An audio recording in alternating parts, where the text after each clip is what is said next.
Most customers at the Meijer on Bremen Highway in Mishawaka don't realize the history hanging behind the checkout line.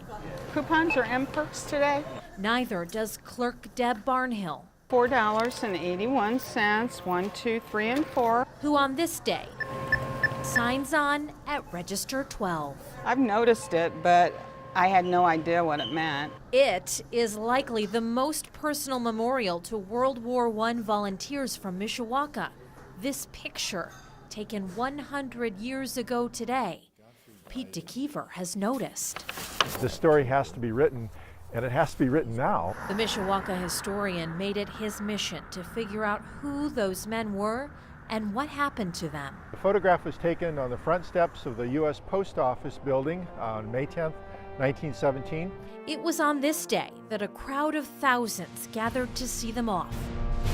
The 64 men, part of a group of 76 who were headed to war. We know that most of them went to France.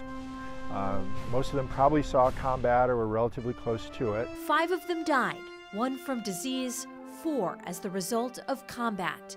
24-year-old Private Floyd Godfrey was one of the men who never made it home.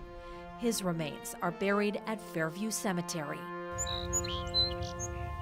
The wounds that he received, they were incurred in France, the northeastern part of France, where the final phase of fighting was taking place, and then he died on October 12th. 24-year-old musician second-class Benjamin Fetters did return from war. While working in the medical corps and carrying wounded soldiers to safety, he was captured and taken prisoner. In a letter to his family, he details his time in captivity, including when he and other soldiers were fired upon. That shocking letter appeared in a local newspaper. I flopped immediately, pretended to be a dead one, and that's what saved me. They killed, there were 19 prisoners who were killed and 30 who were wounded. And Ben Fetters, he's in the middle of all of that. And he tells his family in the letter that he had to play dead. He dropped to the ground and kind of was mixed in with the men who had died, who had fallen, and was able to survive that incident. DeKeever says those two are only a fraction of those that risked or gave their lives. Around 30 local men died in World War I.